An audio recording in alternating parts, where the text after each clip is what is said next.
उत्तर प्रदेश में बहुत बारीक यानी महीन राजनीति पूर्वांचल में होती है। इस वक्त मैं पूर्वांचल के जौनपुर में हूं और मेरे साथ इस वक्त ऐसे लोग हैं जिनको राजनीति में बहुत दिलचस्पी है। तो मैं सड़क के किनारे ही ऐसे लोग बहस कर रहे थे, मैं भी रुक गया। तो आप बताइए क्या कह रहे थे कि चुनाव में क्या माहौल बन रहा है? समय जो चुनाव का माहौल चल रहा है, समय के लिहाज से त्रिकोणात्मक लड़ाई चल रही है। सपा बसपा भाजपा, सपा बसपा और भाजपा, ये तीन की लड़ाई चल रही है। लेकिन जनता सबसे ज्यादा ईमानदार है। वो समय के वक्त के तकाजे को देख करके अपना वो मतदान करेगी। नहीं, वो जनता का छोड़िए जी, आप बताइए कि आपकी नजर में किसका माहौल आपको लग रहा है कि थोड़ा 20 है? वैसे देखा जाए तो भाजपा का माहौल ठीक चल रहा है इस समय प्रेजेंट टाइम में, और वह जीतने के कगार पे है और प्रचंड बहुमत में आएगी। आप मानते हैं इनकी बात? बिल्कुल मानते हैं। बिल्कुल मान रहा हूँ। आप भी मानते हैं? बिल्कुल मानते हैं भाई। क्या नाम है आपका? शशिनाथ उपाध्याय। आपका? राजेंद्र प्रसाद उपाध्याय। आपका? सरदेंदु चतुर्वेदी एडवोकेट। अच्छा, तो आप भी इनकी राय से इत्तेफाक रखते हैं? ना, मेरी अलग राय है। हाँ। मैं गठबंधन पर विश्वास कर रहा हूँ और उम्मीद करता हूँ कि गठबंधन की सरकार आएगी उत्तर प्रदेश में। और ये बात कह रहे हैं कि 3 त्रिकोणात्मक संघर्ष है। हाँ है, तो संघर्ष इसमें दूर आए नहीं है। संघर्ष के बाद ही रिजल्ट आएगा। अच्छा, बहुत लोग ये कह रहे हैं कि बीएसपी जो है पूर्वांचल में अच्छा कर रही है। कौन? क्या? बहुजन समाज पार्टी? ना, हाँ? मेरी समझ से तो ऐसा नहीं है। ऐसा नहीं है ना। एक तरफ आप कह रहे त्रिकोणात्मक संघर्ष है, दूसरी तरफ कह रहे नहीं हाँ, बीएसपी। तो तीसरे नंबर पे है वो। जी, आप बता। सबसे पहले तो मैं बता दूं, जो आज पूर्वांचल उत्तर प्रदेश की जो एक राजनीति का ध्रुव माना जाता है, उस पे आइए। यहाँ टॉपिक पे पर। मैं टॉपिक पे आना चाह रहा हूँ। टॉपिक ये आपको बताना चाहूँ, जो आज राजनीतिक दल लोगों के मुद्दों को न लेकर के छोटे छोटे, जैसे कि कोई श्मशान में जा रहा है, ये कोई बहुत कब्रिस्तान में जा रहा है, कोई जो है कि गधे पे जा रहा है, कोई कहाँ जा रहा है, ये राजनीति हो रही है कि केवल हम लोगों को गुमराह करने की साजिश हो रही है। समझ में नहीं आ रहा क्या बनाने आए थे, क्या बना बैठे। कहीं मंदिर बना बैठे, कहीं मस्जिद बना बैठे। हमसे तो जात अच्छी है परिंदों की, कभी मंदिर पे जा बैठे, कहीं मस्जिद पे जा बैठे। ये हमको आपको तोड़ने की कोशिश राजनीतिज्ञों द्वारा की जा रही है। हम लोगों को मिलजुल करके अपने देश के लिए, अपने समाज के लिए, अपने प्रदेश के लिए एकजुट होकर के तो विकास की राजनीति आप करनी तो चाहिए। बीजेपी की बात कर रहे हैं ना? जी हाँ, यूपी की बात तो कर रहा हूं। मोदी जी ने ही तो कब्रिस्तान शमशान शुरू किया। ये गलत है ना, ऐसा नहीं कहना चाहिए। हाँ? प्रधानमंत्री को ऐसी भाषा नहीं बोलनी चाहिए। आप बहुत ध्यान से इनकी बात सुन रहे हैं। भैया, हम चाहते हैं कि अखिलेश को फिर एक बार मौका मिले, वंस मोर। हाँ? अखिलेश को फिर एक बार मौका मिले, इस बार दोबारा। बस यही हम कहना चाहते हैं और कुछ नहीं। संजय श्रीवास्तव नाम है। हाँ? संजय श्रीवास्तव नाम है। हाँ। और ये चाहते हैं कि फिर एक बार मौका मिले। तो आप ये ऊंचा सुनते हैं या ईयरफोन लगाए? नहीं, ईयरफोन लगाए। यहाँ जौनपुर जिले को यही बताएं कि ऊंचा सुनते हैं, लेकिन हकीकत है ईयरफोन। चाहते हैं कि अखिलेश जी दोबारा आए। जौनपुर जिले को बताएं कि ऊंचा सुनते हैं? हाँ, 7,600 की मशीन लगाई हुई है और सब मान रहे हैं मशीन नहीं लगी, ईयरफोन नहीं है, ये गाना सुनते रहते हैं परमानेंट। आदत है उसे। तो करते क्या है कि आप बिजनेस है हमारा साहब, बहुत सुंदर बिजनेस है। परमानेंट ये गाना सुनने का काम? नहीं, आदत है। अब अपना अपना शौक है साहब ना। ये तो हमने सुना लड़कों को देखते हैं आप। नहीं, हम कहाँ लड़की हैं। मतलब कम उम्र। उम्र भी हमारी ज्यादा नहीं, अभी ये लड़के ही हैं। अभी हम लड़के ही हैं। आपने आपको सीनियर मान लिया। अच्छा, अखिलेश यादव के पक्ष में आपके इतना होने की क्या वजह है? पता नहीं, दिली इच्छा हुई कि एक बार इनको फिर मौका मिले साहब। ऐसा क्यों? ऐसा क्योंकि अभी 3-4 महीने इनको कुछ काम का मौका मिला, इन्होंने दिखाया। अभी तक तो नहीं बोलना चाहते हैं साहब, इतना दबाव था। वाकई वो डायमंड हीरा है। कहाँ भगा जाता ना वो? हाँ, हकीकत है, दिली इच्छा है। यहाँ से हमारे नदीम जावेद जी निकाल रहे हैं, ये भी तय है। अब बताइए वकील साहब, क्या हमारी इच्छा कहती है कि इस समय सरकार बीजेपी की बने उत्तर प्रदेश की। उत्तर प्रदेश यूपी में भी बीजेपी की सरकार बननी चाहिए, तभी देश का उद्धार होगा। तो देख रहे तो वकील साहब कांग्रेस का बनवा रहे थे। अरे कांग्रेस को बनवा रहे, कांग्रेस का बनेगा ही नहीं, बनवा रहे हैं कैसे? कांग्रेस की सरकार बनेगी ही नहीं, चाहे सपा और कांग्रेस का गठबंधन है तब भी सरकार नहीं बनेगी। अच्छा एक सवाल पूछे, आप वकील हो के मूछें बड़ी जबरदस्त, तो मूछे से क्या, मूछ बड़ी होनी चाहिए, चाहे छोट रहे चाहे बड़ी, लेकिन खड़ी रहनी चाहिए। चाहे जिसपे भी बोलो ताव से बोलो। हाँ? अरे भाई बता दिए जो बताना था। सरकार जो है बीजेपी की बनेगी, बीजेपी की सरकार बनेगी, चाहे लाख कितना भी चारों तरफ होगा, बीजेपी की सरकार। आपने देखा बहुत सारे लोग कह रहे हैं कि बीजेपी का पलड़ा भारी है। हाँ, हमारे हिसाब से दो तिहाई सपा और कांग्रेस का पलड़ा भारी है। जो दूर दूर हम लोग भट्टा किए हैं, आधी रात को हम लोगों को हर सुविधा मुहैया हो रही है। नहीं 12-1 बजे रात को कहाँ से मिलेगा कोई चीज, कोई एम्बुलेंस, कोई डॉक्टर। जो उन्होंने काम किया सबके लिए किया, चाहे रोड हो, चाहे कोई चीज हो, लाइट हो। जो अभी तक लोग बोल रहे हैं मीडिया पर, जितना कब्रिस्तान नहीं बना उसका दुगना शमशान बना है हर गांव में।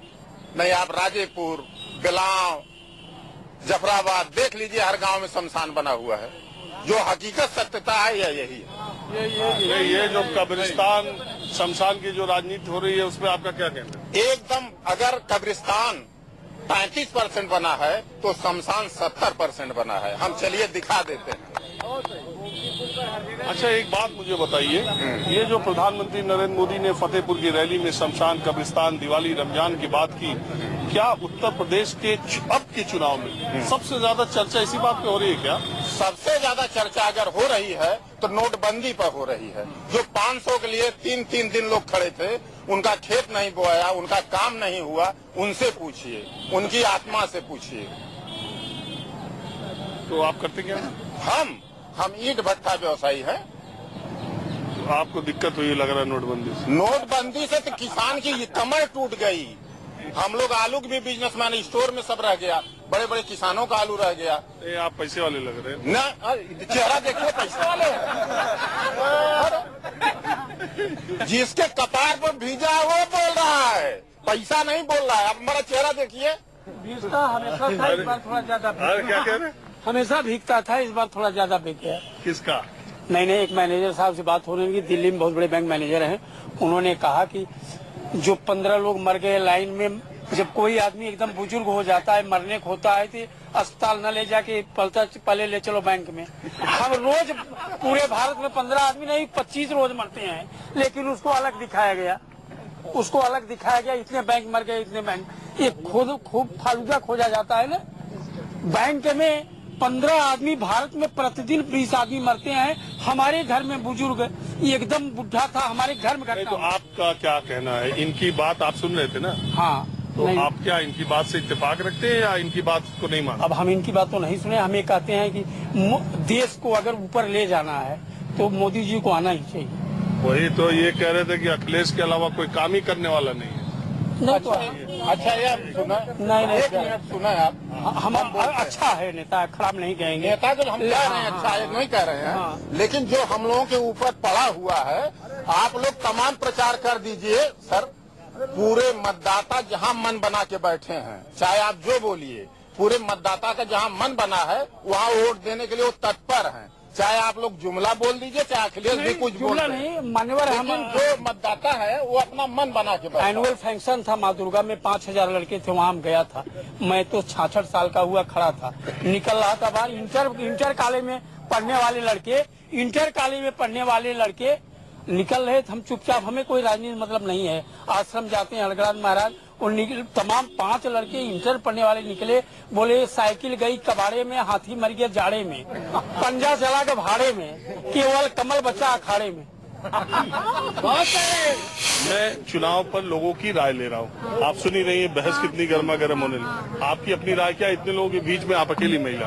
हाँ, हमको हमारे समझ से तो सपा सरकार में सबसे खराब अगर कोई चीज है तो लॉ एंड ऑर्डर है। मतलब पुलिस में महिला कितनी भी परेशान होकर के थाने पे चली जाए, FIR दर्ज नहीं होता है। आपको समस्या से आप 1090 को फोन किए होते। अगर औरत की समस्या है, एक मिनट 1090 पे आपको फोन करना चाहिए था। महिला के उत्पीड़न के लिए 1090 बना हुआ है, और क्यों नहीं उन्होंने सुना? 1090 आपके होते, 100 नंबर के होते, कैसे नहीं सुनते?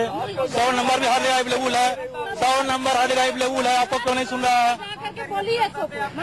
देखिए ऐसा है, ये अपनी बात बोल रही है जो इन्होंने महसूस किया। 100 नंबर तो एक काल पे पहुंच रहा है, 100 नंबर एक काल पे पहुंच रहा है, इनकी बात क्यों नहीं सुनी जा रही है? हम नहीं सहमत हैं। तो ये ऐसा क्यों बोल रही है? हम नहीं सहमत है इस बात। माहौल क्या है? मैं वक्त हो चला एक ब्रेक का। ब्रेक के बाद जौनपुर से माहौल क्या है जारी रहेगा।